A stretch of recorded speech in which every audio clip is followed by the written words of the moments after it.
నమస్కారం ప్రియా చౌదరి గారు. నమస్తే అమ్మా. కొంచెం హాస్యాస్పదంగా ఉంటుంది టాపిక్. ఇప్పుడు నేను అడగబోయేది అంటే హాస్యాస్పదంగా అంటే సరే అదొక ఫ్రస్ట్రేషన్తో కూడుకున్నటువంటిది. అదొక ఫ్రస్ట్రేషన్తో కూడుకున్నాడు అంటే భర్త సైడ్ నుంచి అడుగుతున్నాను. భర్త సైడ్ నుంచి అడిగేటప్పుడు హాస్యాస్పదం ఏందని మీకెందుకు అనిపిస్తుంది సార్? అదే అదంతేలేండి, అంటే కొంచెం అనిపించింది. భార్య సార్ వినండి, తప్పమ్మా, నాదేం తప్పలేదు. ఆయనకి భర్త సైడ్ నుంచి అడిగే క్వశ్చన్లు హాస్యాస్పదంగా ఉన్నాయంట. అదే అండి మా సైడ్ నుంచి. ఓకేనా? ఓకే, వాళ్ళ సైడ్ నుంచి. రైట్, ఇప్పుడు కరెక్ట్ గా అడగండి. భార్య గయ్యాలైతే భర్త అసలు ఏం చేయాలి? అంటే ఈ జన్మకి ఇంతైనా బతికేయాలా? కరెక్టే ఏంటండి కరెక్టే? మాకు సొల్యూషన్స్ ఉండవా ఏంటి? ఎవరుండమన్నారు సార్? ఎవరుండమన్నారండి మిమ్మల్ని? అసలు గయ్యాళితనం ఏంటండి? ఒక భార్యకి భరిస్తున్నామని చెప్పడం ఏంటండి? నాకు అర్థం కాక అడుగుతాను. ఎవడన్నా వింటే నిజంగా హాస్యాస్పదమైనటువంటి క్వశ్చన్ ఇది. భరించండి. ఆడవాళ్ళు భరించట్లేదా? దుర్మార్గుల్ని ఒక్కసారి తొంగి చూస్తే అవును సార్, ఇక్కడ భరిస్తున్నాం కదా, అక్కడ భరించండి అని చెప్తున్నాం కదా. సొల్యూషన్ కావాలి అనుకుంటే అడగండి, చెప్తాం. దానికి సొల్యూషనే కావాలండి. అందుకే సార్ విషయం ఏంటంటే కత్తికి రెండు వైపుల పదును ఉంటుంది. అర్థమైందా? సమస్యలు ఒకవైపే ఉండవు, other side of the coin కూడా ఉంటుంది. మీరు అన్నట్టు నిజంగానే చాలామంది సఫర్ అవుతున్నటువంటి ప్రాబ్లం ఇది. ఎలా ఉంటుందంటే సార్, భర్త కష్టాలు పడుతున్నాడు, భర్త వల్ల భార్య కష్టాలు పడుతుంది అంటే సమాజం నుంచి ఒక సానుభూతి ఉంటుంది. ఓకే, తోటి వాళ్ళ నుంచి ఒక సానుభూతి ఉంటుంది. ఆసరా దొరకదు, సపోర్ట్ దొరకదు, అది తర్వాత సంగతి. బట్ వాట్ అబౌట్ దిస్ భర్త క్యారెక్టర్ ఏం కావాలా అంటే ఎలా ఉంటుందంటే కంటిలోన నలుసు, కాలిలోన ముళ్ళు, చెప్పులోన రాయి, చెవిలోని జోరీగా పెట్టేటటువంటి ఇరిటేషన్ చెప్పనలవి కాదు. ఆల్రెడీ సుమతి శతకమో అది మరి వేమన శతకమో నాకు గుర్తులేదు, క్షమించాలి తెలుగు పండిట్స్ అందరూ కూడా. ఉంది అంటే కంట్లో నలుసు పడింది అనుకోండి, నలుసు ఎంత ఉంటుంది? చాలా చిన్నది ఉంటుంది. కానీ కన్ను ఎంత అసలు బాడీ మొత్తము ఇరిటేట్ అయిపోతుంది. బాడీ మొత్తం ఇరిటేట్ అయిపోతుంది. అసలు అది బయటికి తీసేదాకా ప్రాణం టక టక టక కొట్టుకుంటుంది. కానీ నలుసు ఇంతే ఉంటుంది. కానీ ఎంత ప్రమాదం చూడండి. అలాగే కాల్లో ముళ్ళు సార్, ముళ్ళు ఎంత ఉంటుంది సార్? ఇంత పెద్ద ముళ్ళు గుచ్చుకుందంటే తీసేస్తాను సార్. తీసిన తర్వాత చివరిన ఉన్నటువంటి ఇంత లోపల ఇరుక్కుపోద్ది. ఇంకా చూడండి సార్, అది బయటకు వచ్చేదాకా కూర్చోలేం, ఉంచోలేం, అడుగు తీసి అడుగు వేయలేం, ముందుకు అడుగు పడదు. చెవిలోని జోరీగా కనుక చెవి లోపల దూరిందనుకో గుయ్యి గుయ్యి గుయ్యి సలుపుతూ ఉంటుంది, అరుస్తూ ఉంటుంది. దాన్ని తీసేదాకా ఇంతే. చెప్పులోన రాయి, పొరపాటున షూలో రాయి షూ వేసుకుని వెళ్ళాం, ఏం పరిస్థితి? అది ఎంత ఇరిటేషన్ ఉంటుంది తీసి పడేసేదాకా. కానీ భార్య అలా కాదు కదా సార్. అది కొంచెం ట్రై చేస్తే వీటన్నిటిని తీసేసుకోవచ్చు, రిలాక్స్ చేయొచ్చు. కానీ ఈ భార్యను తొలగించలేము, భరించలేము. మానసిక ఘర్షణ, ఆందోళన బాబోయ్ చాలా ఉంటుంది. మీరు అడిగిన ప్రశ్నకైతే మాత్రం నేను కూడా మీకు సపోర్ట్ చేస్తాను, డెఫినెట్గా సపోర్ట్ చేస్తాను. ఎందుకంటే నేను చూశాను కాబట్టి. నా స్నేహితులు ఉన్నారు దాంట్లో, నా బంధువులు ఉన్నారు డెఫినెట్గా. చీటికి మాటికి సార్ ఒకటి చీటికి మాటికి అని అంటున్నారు. కొన్ని అయితే నాకు వాళ్ళని చూస్తే నాకే ఏడుపు వస్తుంది. ఏంట్రా నీకు ఈ కర్మ అనేసి. ఏంటంటే వాడు అమ్మతో మాట్లాడకూడదు, వాడి చెల్లితో మాట్లాడకూడదు, వాడికంటూ ఒక జీవితం ఉండకూడదు. మొత్తం జీవితం మొత్తం మీద ఈవిడ పెత్తనమే ఉంటుంది. ఇంకొకడు ఉంటాడు, పొర్రపాటున ఫోన్లో నాలాంటిది ఫోన్ చేసినా కూడా ఆడి బతుకు బస్ స్టాండ్నే. అర్థమైందా సార్? వాడికి ఎక్కడ స్వేచ్ఛ ఉండదు. చెప్పుకుంటానికి ఎవరికైనా చెప్పుకుందామంటే అహం అడ్డొస్తుంది. అరే నీ భార్య ఇలానా అని చెప్పడానికి. ఇంకొకటి ఎంతసేపు కూడా సార్ నిజంగా ఇక్కడ విషయాలు మాట్లాడుకోవాలి అని అంటే, బయట సంపాదించేటటువంటి మగవాడికి ఇంట్లో వాతావరణం కనుక కరెక్ట్గా లేకపోతే నరకం కంటే ఘోరమైనటువంటి బాధ సార్ అది. ఆ జీవితం నరకంలోనన్నా ఒక పావు గంట వేపుతాడేమో ఆ నూనెలో, లేకపోతే ఆ మంటల్లో కాలేదాకా ప్రాణం పోయేదాకా కాలుస్తారా? అది కొంచెం కొంచెమే ఉంటుందేమో, కానీ వీడు తాళి కట్టింది మొదలు పాడి కట్టించుకునేదాకా పడాల్సిందే. ఆ బాధ ఎంత భయంకరంగా ఉంటాయో నేను చాలా ఇళ్లల్లో చూశాను. ఎంత సాడిస్టిక్ నేచర్ ఉంటుందంటే వీళ్ళల్లో, వీళ్ళకి తోడు వీళ్ళ పుట్టింటి వాళ్ళు తయారవుతారు, వీళ్ళకి ఎగదోయడానికి, వీళ్ళకి సపోర్ట్ ఇవ్వడానికి. వాడు మనిషి కాదండి. వాడు ఇప్పుడు ఒక అమ్మ బాబు జన్మనిస్తే నీ చేతికి వచ్చాడు, వాళ్ళని పలకరించడం కూడా వాడికి పాపమా? అలాగే తోబుట్టువులు నీకెలా ఉన్నారో వాడికి అలాగే ఉన్నారు. వాడికి అక్కర్లేదా?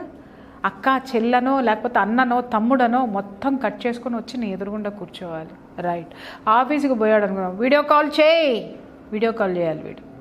వీడి బతుకు బస్టాండ్ కంటే ఘోరంగా ఉంటుంది. బస్టాండ్లో పల్లీలు అమ్ముకునేవాడి కంటే ఘోరం. అంటే ఏంటి చెప్పమంటారా? ఇటు తిరిగితే ఒకటి పిలుస్తాడు, అటు తిరిగితే ఒకటి పిలుస్తాడు. బస్సులన్నీ వచ్చినాయంటే అసలు వీడికి ఎక్కడికి వెళ్ళి అమ్ముకోవాలో అర్థం కాదు. కొన్ని చోట్ల అసలు వీడికి డబ్బులు దొబ్బుతాయి. ఎందుకంటే వెళ్ళే వాళ్ళకి ఇస్తాడు, ఈ లోపు ఇంకొకటి పిలుస్తాడు. ఇటు తిరిగాడు అనంటే ఆ బస్సు పోయిందంటే ఆ డబ్బులు పోతాయి. అంటే అగమ్య గోచరం అనమాట. వాడు నిజంగా ఆ రోజు లాభమే సంపాదించాడా, వాడికి నష్టం వచ్చిందో లెక్కేసుకుంటానికి కూడా వాడికి ఒక క్యాల్కులేషన్ ఉండదు, తీరుదారి ఉండదు. ఉన్నది అతని దగ్గర ఉంచుకున్నది మొత్తం పోయినట్టు. జీవితంలో వీళ్ళకి మనశ్శాంతి ఉండదు సార్. ఆఫీస్లో ఉంటుందా, ఆఫీస్కి పోయినారా, ఏం చేస్తున్నారో అర్థం కాదు. జీవితం ఉన్నారంటే ఉన్నారు. జీవోత్సవాలైనటువంటి జీవితాలకు నాకు చాలా తెలుసు. నిజంగా వెరీ పూర్. ఇలాంటి ఆడవాళ్ళకి ఏం పేరు పెట్టాలో నాకైతే రావట్లేదు సార్. మగాళ్ళకి పేర్లు పెట్టడం తొందరగా వస్తున్నాయి, కానీ ఎందుకని అంటారేమో, నన్ను నేను తిట్టుకున్నట్టు ఉంటుంది కొన్నిసార్లు చెయ్యాలండి, బాగుంటుంది వెంటనే కూడా అట్లా. అందుకే నేను కొంచెం జాగ్రత్త తీసుకుంటాను సార్. నేను చాలా జాగ్రత్త తీసుకుంటాను. అంటే నన్ను నేను తిట్టుకున్నట్టు ఉంటుంది అంటే ఏదో నేను ఇంట్లో ఇలా మరి చేస్తున్నాను అని అనకండి. మా ఇంట్లో మా నోరు పెగిలేంత సీన్ లేదు. అలాగని నేను అణిగిమణిగి ఉంటానని మాత్రం అనుకోకండి. ఎందుకంటే అనవసరంగా గొడవలు నేను ఎందుకు పెట్టుకోవాలని చెప్పేసి అని పెట్టాల్సిన చోట పెడతా, అక్కర్లేని చోట వజ్రం ఉన్నా సరే నేను కేర్ చేయను. కాకపోతే ఏంటంటే జీవితం విలువ తెలుసుకోవాలి వీళ్ళు. నువ్వు నీ పెత్తనం సాగాలనో లేకపోతే నీ యొక్క దాన్ని ఏమంటారు అహం సాటిస్ఫై అవ్వాలనో అతనెవరు? నువ్వు కట్టుకున్నటువంటి భర్త. వాడు ఒక మనిషే, నీకు సంపాదించి పెట్టేటటువంటి వాడు. లేదు, సంపాదన లేకపోయినా నీ జీవితంలో ఒక భాగం. నీ జీవితంలో ఉన్నటువంటి భాగాన్ని నువ్వు సంస్కరించకపోతే, నువ్వు గౌరవించకపోతే, నువ్వు సరిగా చూడకపోతే, నువ్వు సంతోష పెట్టకపోతే నీ జీవితంలో అవన్నీ ఎక్కడున్నాయి? ఉన్నాయి అనుకుంటే భ్రమ. నువ్వు జుట్లు కత్తిరించుకున్నంత మాత్రాన, లేకపోతే నువ్వు ఫ్యాషన్గా తయారైనంత మాత్రాన, నువ్వు కాస్ట్లీ డ్రెస్సులు వేసుకున్నంత మాత్రాన, లేకపోతే కాస్ట్లీ లైఫ్ లీడ్ చేస్తున్నంత మాత్రాన నీకు జీవితం ఉంటుందని మాత్రం అనుకోవద్దు. అది నీ జీవితం సంతోషపెడుతుందని మాత్రం అనుకోవద్దు. ఎందుకంటే ఒక ఐడియల్ పర్సన్ని నువ్వు చూసినప్పుడు ఎప్పుడూ కూడా నీ గుండెల్లో గుచ్చుకుంటూ ఉంటుంది. ఎందుకు అంటే నీ జీవితంలో నువ్వు ఎలా ఉన్నావో ఒక ఐడియల్ కపుల్ని చూసినప్పుడు డెఫినెట్గా నీకు ఉంటుంది. నీ భర్తని నువ్వు ఎలా చూస్తున్నావు అనేది నీ అంతరాత్మ నీకు ఎప్పుడూ కూడా హెచ్చరిస్తూ ఉంటుంది.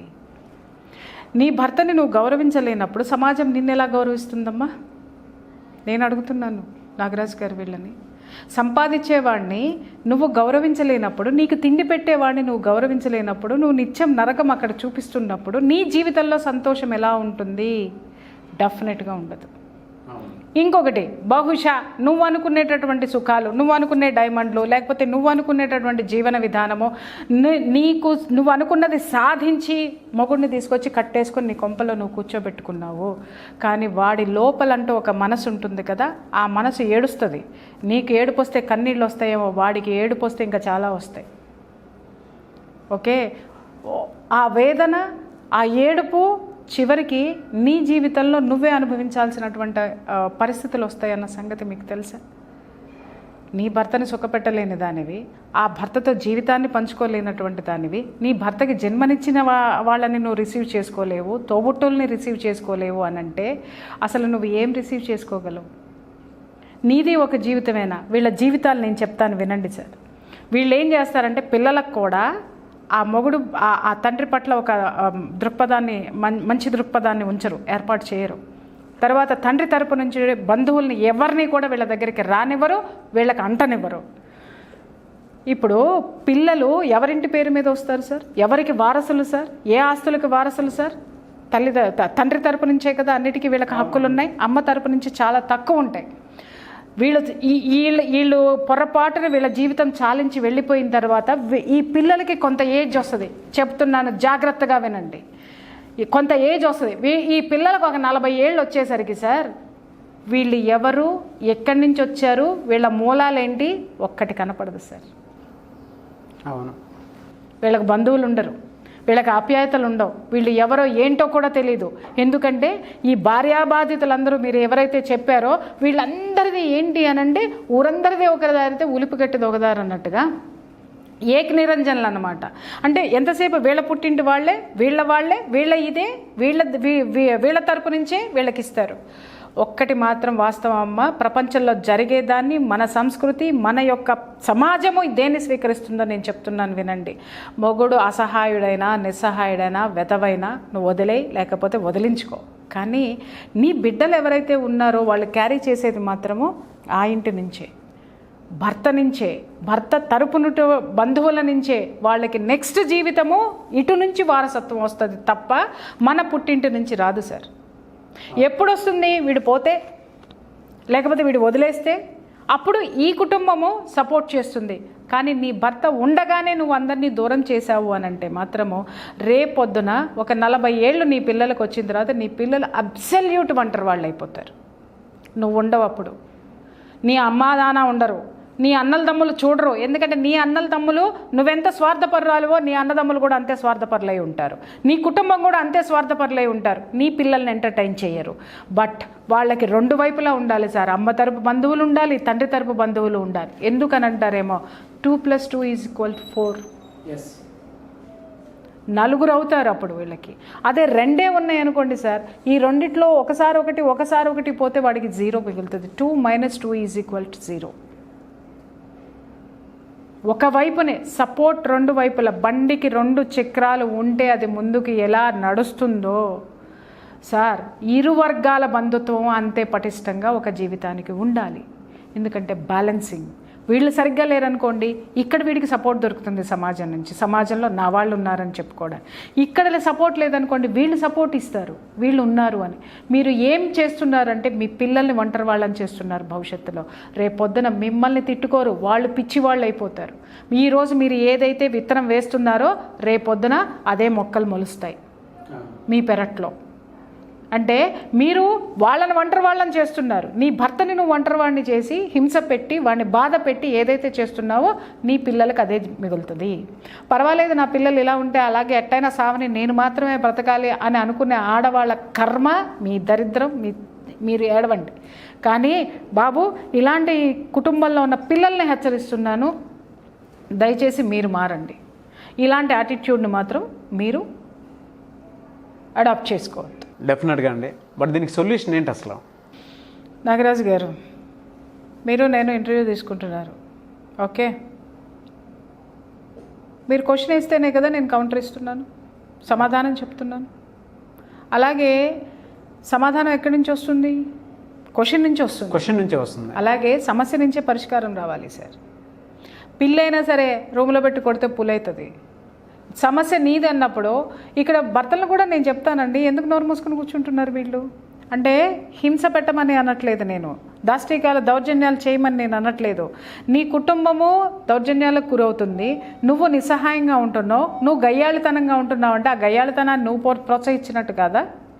నీ కుటుంబం సంతోషంగా ఉండాలనేటువంటి దారి నువ్వు ఎందుకు ఎత్తుకో? నువ్వు కంట్రోల్లో పెట్టలేవా? నువ్వు చేయలేవా? ఇక్కడ చాలామంది చెప్పేటటువంటి వర్డ్స్ ఏంటి అనంటే, కేసులు పెడుతున్నారండి, కేసులన్నీ అటువైపే ఉన్నాయండి అని మాట్లాడుతున్నారు. ఆడవాళ్ళకు కూడా నేను చెప్తున్నాను సార్, కేసులు పెట్టి ఎన్ని రోజులు కాపురాలు చేస్తారు మీరు? బెదిరించి ఎన్ని రోజులు? అది కాపురం అంటారా అసలు? దాన్ని కాపలా కుక్క అంటారు సార్. మొగుడితో కాపురం అనరు, కాపలా కుక్క అంటారు మొగుడిని. తప్ప మీరు సాధించేది ఏమీ లేదు. ఆ సంసారంలో మాధుర్యం ఉండదు సార్, ఆ సంసారాల్లో సంతోషం ఉండదు సార్. వాడు సంతోషంగా అయితే దీంతో కాపురం చేయడు, వాడు మనస్ఫూర్తిగా అయితే చెయ్యడు. అది ఆడవాళ్ళు తెలుసుకోవాల్సినటువంటి అవసరం ఉంది. ఇకపోతే మగవాళ్ళు, నా భార్య గయ్యాళ్ళది, నా భార్య ఊరుకోదు. నువ్వు ఊరుకుంటున్నావు కాబట్టి ఆవిడ రెచ్చిపోతుంది. నీ హక్కులు, ఆవిడకి ఎన్ని హక్కులు ఉన్నాయని నువ్వు అంటున్నావో భర్తగా నీకంటూ ఒక హక్కు ఉంది కదా. నీ నుంచి ఏవైతే వస్తున్నాయో అవన్నీ ఆపేసి కూర్చో. నీ నుంచి రిసోర్సెస్ ఏమొస్తున్నాయో ఆపేసి కూర్చో. కోర్టులకు వెళ్తారా, లేకపోతే ఇంకొకటికి వెళ్తారా, కొన్ని వందల వేల కేసులు చూపిస్తాను రండి మీకు అక్కడ. రచ్చకి వెళ్ళకుండా, కోర్టులకు వెళ్ళకుండా, ఏమి వెళ్ళకుండా కూర్చుని ఆలోచిస్తే ఉపాయాలు 100 వస్తాయండి. నువ్వు ఎంటర్టైన్ చేస్తున్నావు కాబట్టే, నువ్వు భరిస్తున్నావు కాబట్టే ఆవిడ దాష్టికాలు ఎక్కువ అవుతున్నాయి. నువ్వు భరించినంత వరకు మాత్రమే ఎదుటివాడి దౌర్జన్యం మన మీద ఫలిస్తుంది. అది నీ నిస్సహాయత అంటాను, నీ అసహాయత్వం అంటాను. అంతకు మించి ఇక్కడ పరిష్కారం ఏమీ లేదు. అది ఒప్పుకోండి. అంతే అంతే అన్న. గయ్యాళి భార్యలు ఉన్నారండి, భరించలేకపోతున్నామండి. ఎవడు భరించమన్నాడు? ఇప్పుడు నేను ఆడవాళ్ళ తరపు నుంచి మాట్లాడలేదా? ఎందుకు భరిస్తున్నారు? బయటికి రండి, మీ బతుకులు మీరు బతకండి, అడుక్కు తిని బతకండి అని బతుకున్నా. అదే ఆన్సర్ మీకు కూడా వర్తిస్తుంది. Thank you so much Priya Chaudhary గారు. Thank you. చూసారు కదండి వీడియో. ఈ వీడియోపై మీ అభిప్రాయాన్ని కామెంట్ బాక్స్లో పోస్ట్ చేయండి. అండ్ మీ ఎక్స్పీరియన్స్ ఏదున్నా సరే, మీరు ఫేస్ చేసినటువంటి ఏదున్నా సరే, సో క్వశ్చన్ రూపంలో కానీ లేదంటే మీకు ఏదైనా డౌట్స్ ఉంటే కింద కామెంట్ బాక్స్లో పోస్ట్ చేస్తే మేము వీడియో రూపంలో చేయడం జరుగుతుంది. సో 10 మందికి ఉపయోగపడే విధంగా ఉంటుంది. లేదు అని అంటే ఏదైనా పర్సనల్ ఉంది అనుకుంటే, సో మిస్టర్ నాగ్ అఫీషియల్ అని నా ఇన్స్టాగ్రామ్ ఐడి ఉంది, దానికి మీరు మెసేజ్ పెట్టవచ్చు. చాలామంది మేము మెసేజ్ పెడుతున్నాం కానీ రిప్లై ఇవ్వట్లేదని చెప్పేసి అంటున్నారు. నాకు నిజంగానే రిప్లై వస్తే, అంటే మీ మెసేజెస్ కనుక రీచ్ అయితే ఖచ్చితంగా నేను రిప్లై ఇస్తానండి చాలామందికి. లేదు మీకు మీరు మెసేజ్ పెట్టినా కొన్నిసార్లు నాకు అది కనిపించకపోతే నేను ఏదో పోస్ట్ చేసి ఉంటాను కదా వీడియో, సో ఆ వీడియో కింద మీరు కామెంట్ బాక్స్లో పోస్ట్ చేసినా కూడా ఇన్స్టాగ్రామ్లో, దాని నుంచి అయినా సరే నేను చూసుకొని మీకు మెసేజ్ పెడతాను. నాకు ఆ ప్రాబ్లం ఏం లేదు. సో అదైనా మీరు ఫాలో అవ్వచ్చు.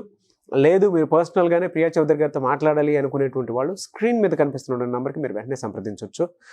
ఆన్లైన్ ఆఫ్లైన్ క్లాసెస్ కానీ లేదంటే కౌన్సిలింగ్స్ ఉంటాయి. చాలామందికి కౌన్సిలింగ్ అపాయింట్మెంట్ తీసుకుంటూ ఉంటారు కౌన్సిలింగ్ కోసం అని చెప్పేసి.